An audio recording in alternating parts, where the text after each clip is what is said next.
Good morning and welcome to Wild Walks and Real Talks. It's about 6:30 in the morning. I went down the forest. It's quite fresh this morning actually.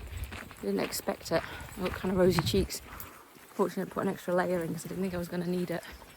But it's really nice. We've got a glorious sunrise behind us.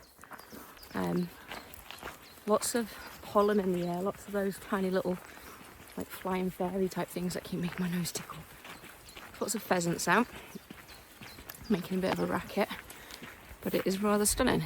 So yeah, sorry, my nose keeps tickling.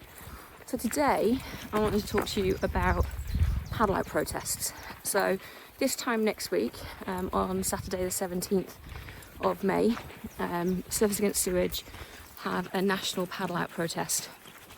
So there'll be lots of different protests happening across the UK. What this means is that people will go down to a source of water and there will be boards and placards. We're basically protesting against the state of our waterways, about raw sewage being dumped into our rivers and our oceans. At the moment our waterways are literally a toxic cocktail of raw sewage, agricultural runoff. They're just disgusting. They're not safe to swim in. So many people are getting sick and getting really poorly from it. We've done quite a lot of research into it as in Surfers Against Sewage. So we're protesting against it. We will be out in force. I'm hosting one at Poole Harbour down on the Sandbanks Peninsula, opposite the Tesco's, a little beach called Whitley Beach, just because it means the water's quite a safe level there. Locally there is one in Boscombe, so a lot of the South Coast reps are gathering together and there's a paddle out down there. I've got a couple of them helping me down in Poole. Excuse me. I think Lyme Regis is the next one along on the South Coast, but they are all over the UK. I know there's one even inland in Newbury. Definitely one up in Tynemouth up in the northeast. I think South Shields have got one as well. But have a look on the Surfers Against Sewage website and you'll come across all the different places for paddle outs. It's really important that we stand up. It's a peaceful protest.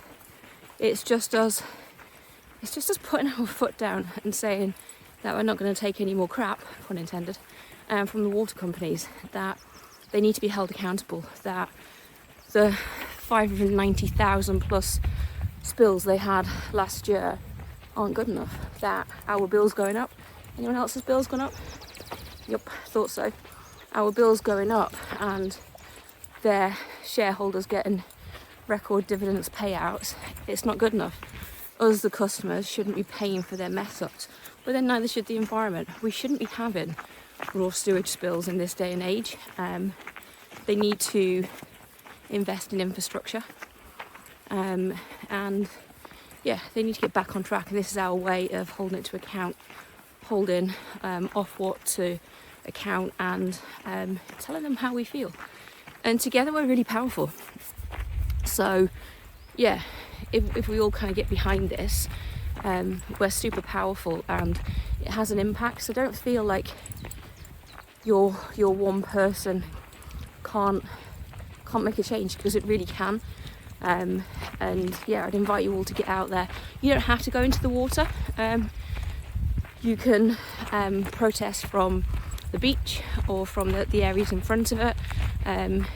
Basically just the more the merrier.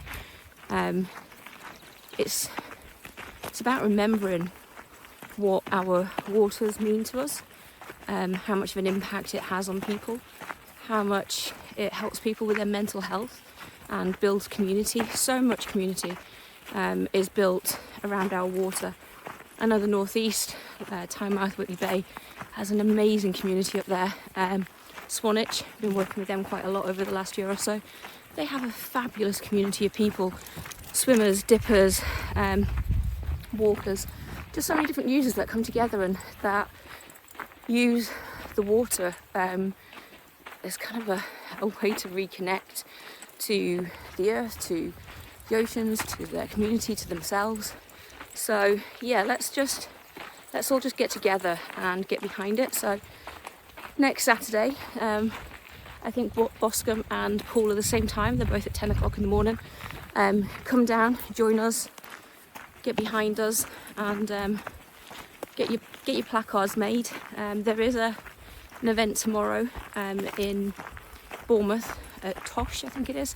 I'll put the details below, where you can come down and make placards and signs and things to basically kind of get behind it, so that you've got your kit good to go.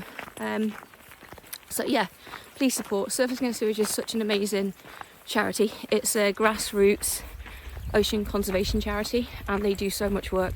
They've been around since the 1990s. It's not just about surfers, it's not just about sewage, but yeah, at the moment, funny enough, it is about sewage being in the water, but they campaign for so much more, and it's made up predominantly of volunteers across the UK that basically are fighting for better water for all of us. So to have less plastic, to have less sewage, have no sewage would be great, wouldn't it? To have access to our waterways so that we can reconnect like we would have done so long ago. So yeah, please support them. If you can't make it down, get your own messages up online on Saturday about how you're supporting it. Get your messages out there, record a little message and get it shared. Become a SAS member, but do get involved, because it actually impacts all of us. We have so many businesses and so many locals that depend on the water for the economy. It's a huge part of our lives. So yeah, let's make it great again. Let's make them blue and not brown, eh?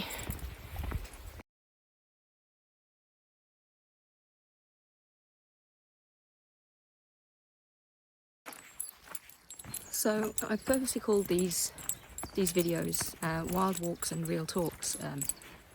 I'm always out in nature, and I kind of wanted to get real, I suppose, with myself. And yeah, I suppose that's what this morning's one is. Talking along, I was kind of struggling about what I wanted to talk to you about today, what I wanted to talk to me about, and what I wanted to be kind of honest with. And yeah, I suppose it's my toxic traits, my bad habits. And I know I'm not the only one, but I am a terrible procrastinator, and I'm a lifelong self-sabotager.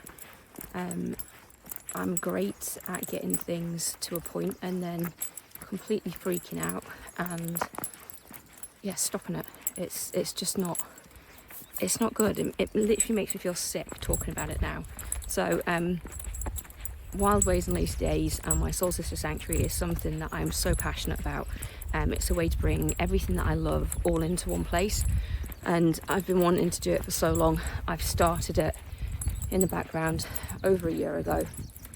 We're now nearly halfway through May, and it's still not out there. It's still not out there to the world. I spent nearly a month kind of literally going all in on it. Like every spare minute around my full-time job is spent working on this, and there's some really good stuff. Some stuff that I'm super proud of. I've got a bit more to finish, not loads, but a bit more to kind of get out there. I ended up going deeper than I planned, and yeah, and then for some reason it gets so close and I stop. I completely and utterly freeze. I freak out. I stop what I'm doing, which is exactly what I did. I find any kind of distraction. For me, normally probably an unhealthy amount of reading. I just absorb myself in a book, because then I don't need to kind of cope with the real world. But I know this is my sole purpose. I know it's what I'm meant to be doing, and I just can't find a way to break it.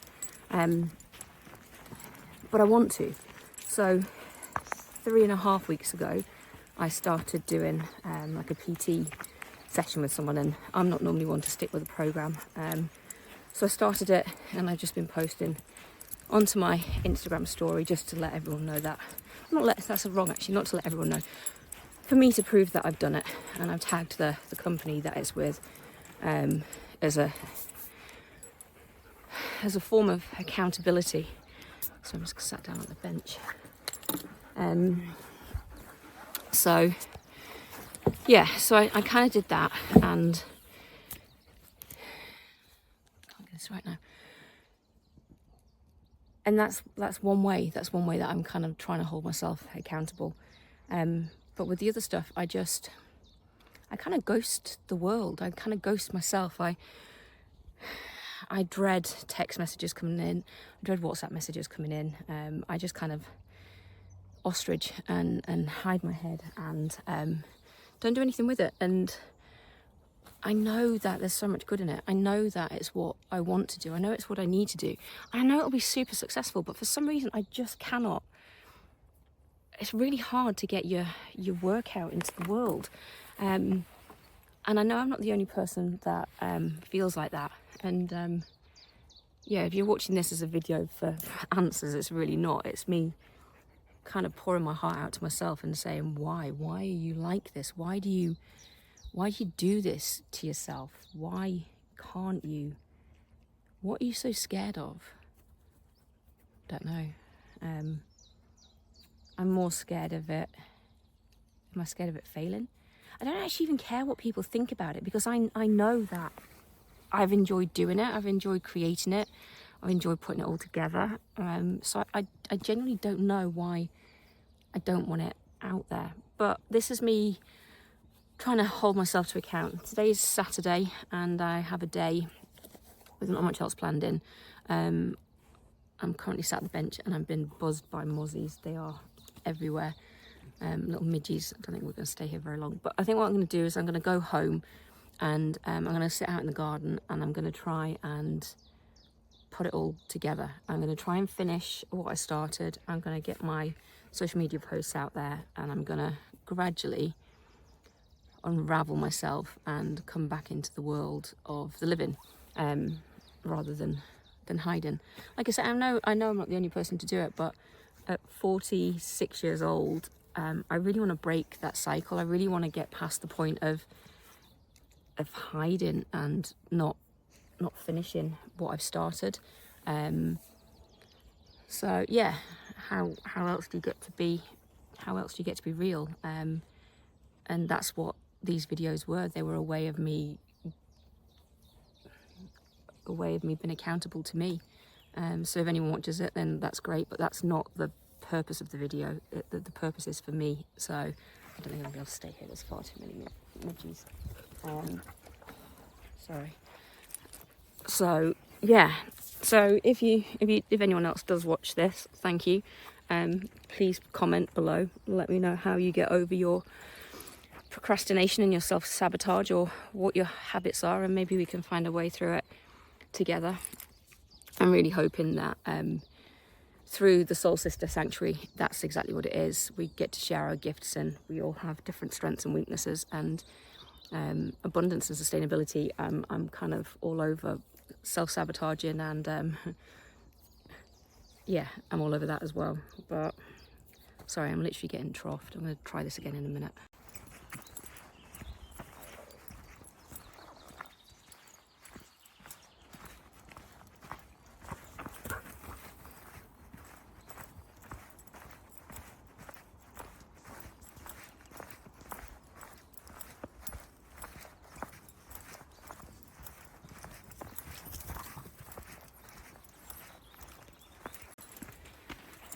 So I don't know how I'm going to get over this, but I think maybe this is the first step. Is accountability, is holding myself to account and admitting it, and deciding to do something about it. So I don't want to keep feeling like this. I don't want to feel that kind of sicky feeling in the pit of my stomach, because I know I haven't even failed because I haven't even tried, and that's worse, isn't it?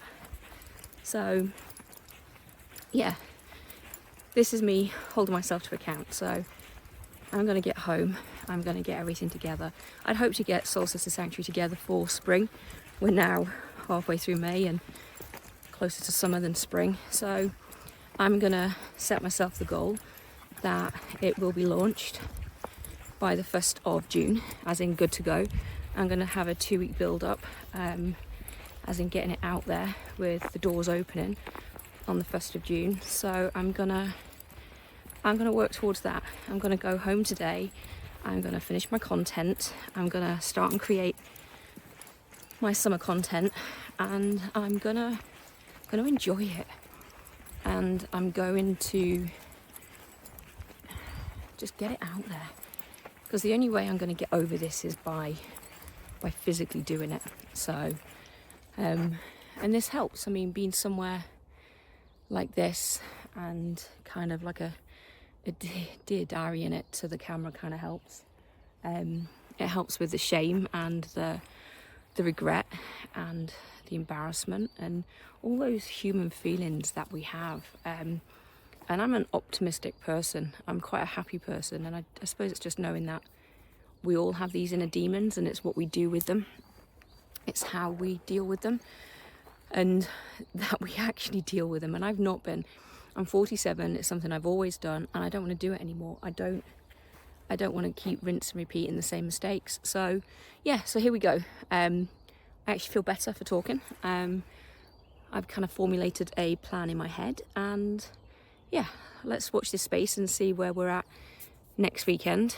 I think kind of a weekly drop-in is good for me. It's good. It gives me a week to build up for the paddle out. It gives me a week to get everything a bit further forward, and it gives me a week to be present and, like I say, accountable.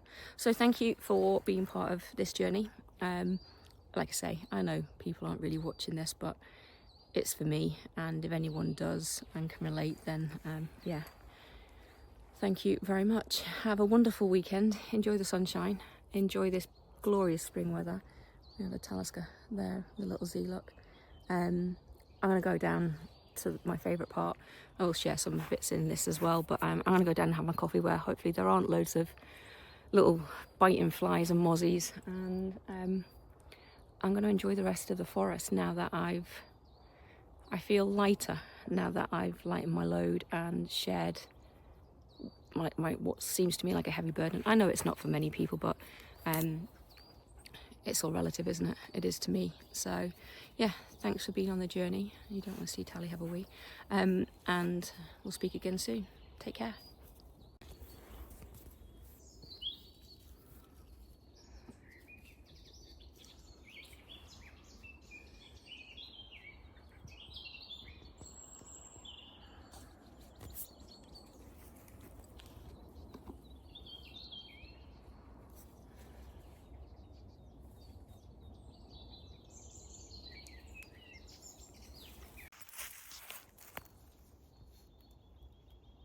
Tally knows we're going to go and sit over there and have coffee, which means she gets treats. She's a pretty girl.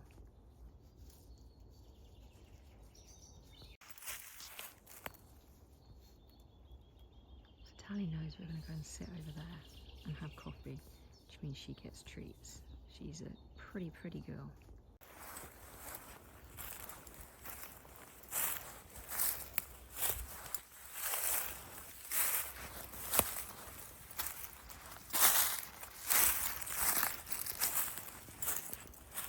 And there in the undergrowth, we've got the little snuffly dog.